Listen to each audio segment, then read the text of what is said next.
All right, well, here we are at Liberty Coins. We're going to go inside for our usual weekly visit, and we'll see how the trip goes. I hope things work out. See what he's got in the terms of some silver.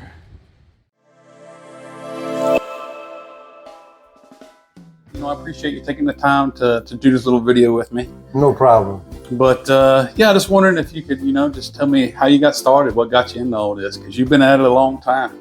Well, I've told this story 1,000 times. I was in West Virginia in 1954. I was working for Western Electric, installing telephone equipment.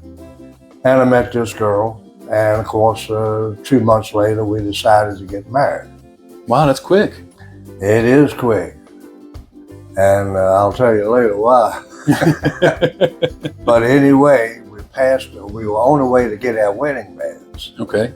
And we passed a coin shop. And I said, look, let's go in here for a minute.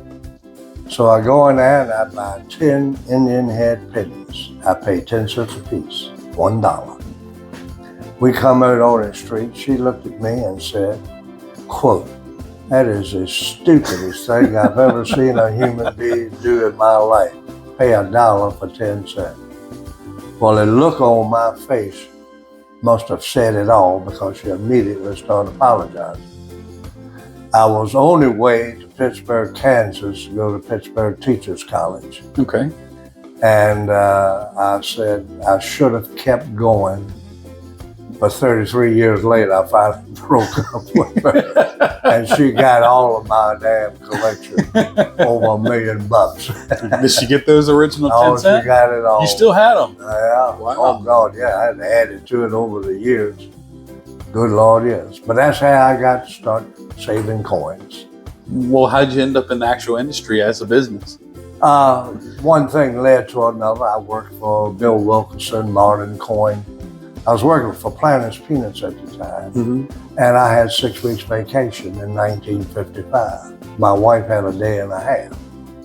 So I would work my vacations, 2 weeks in July, 2 weeks at Christmas, and the other holidays. And it just developed over a period of time.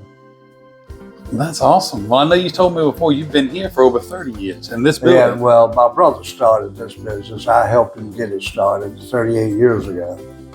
And I was always in the background until the flood came. I remember that. Oh, yeah, that was in 99. These buildings were almost underwater. This had about 4.5 or almost 5 feet of water in here. The nastiest thing I've ever dealt with in my life.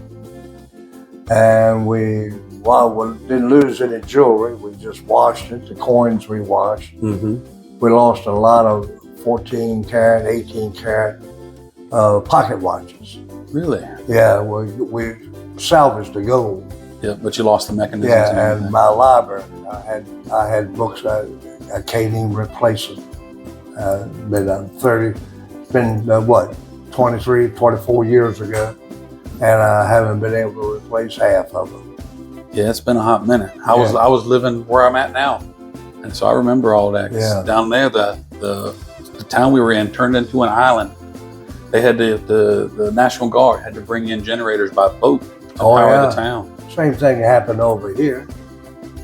Chris Bly, he got in there somehow or another and saved moved all of these generators for him. And they told him, what's the big deal? We would have just wrote it off anyway. Yeah. Nobody cares about money.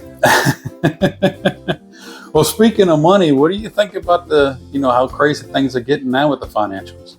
Well, we got a dollar bill that's worthless. It disappears before your eyes. Nearabouts. Inflation is eating that up. The banks don't pay any interest. I just soon sit out in the middle of the street and pitch $100 bill, $100 to the curb, see which one's closest. But the business has been wild. It has been wild for the last, 6 months, 8 months. What do you think you're doing more, the coins or the precious metals? Well, everybody's going to precious metals. Everybody. And they're just finding out how bad a shape we're in. People call up all the time. I got $40,000, $50,000 to spend. Sorry, I don't have a thing. Because it keeps running out. Yeah. Well, I know that I got my first silver coin from you. Oh, And really? I remember I came in, this has been about 3-4 months ago now, Yeah. somewhere in that neighborhood. And I had bought a silver dollar from you, and for change, you gave me some Ike dollars. Yeah. And I said, well, maybe I'll save onto these. And you said, nope, convert them into silver. That's right. So it's doing pretty good. And I still come and see you every Saturday for some more. And I love coming in here. You're always full of wonderful stories to listen to. Always have great conversation. I just wanted to tie up a couple of your minutes. A lot of folks have been asking me if I could introduce you, and I figured, well, we'll see what we can do. All right. But I'm definitely going to be back every week. And anytime you need anything, I'm always welcome to help. Well, anytime if I can help you, I'll be glad to tell you some of the crap I've been through over the last 89 years. Oh yeah, you recently had a birthday. Happy birthday again. May 9th. I turned 89. Been around it, son, 89 times. You and my son have the same birthday. Really? May the 9th. Yeah. Howard Stall out in West Virginia. His birthday was the same day as mine. I worked for him. I was with Western Electric also. I was all over West Virginia at that period, 53 and 54. A lot of fond memories back then, I bet. Oh yeah, well, we had what we called an in-charge man. He was allowed to work 7 men. And rather than everybody go on strike, the in-charge men refused to take in charge. So that meant we didn't have anybody to tell us what to do. We reported it to work at 8 a.m. and we left at 5 minutes after 8. We had the entire summer off. I was in Berkeley, West Virginia at the time. And we just went everywhere playing putt-putt golf, or actually playing golf, or going to the lakes or whatever. We just had a great time all summer. Didn't lift my finger. And you got paid for it. Got paid for it.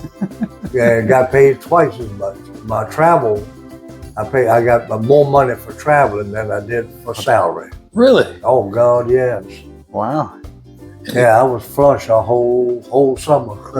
Plenty of money. Well, then I got married. Yep. And you still. And that went down the drain.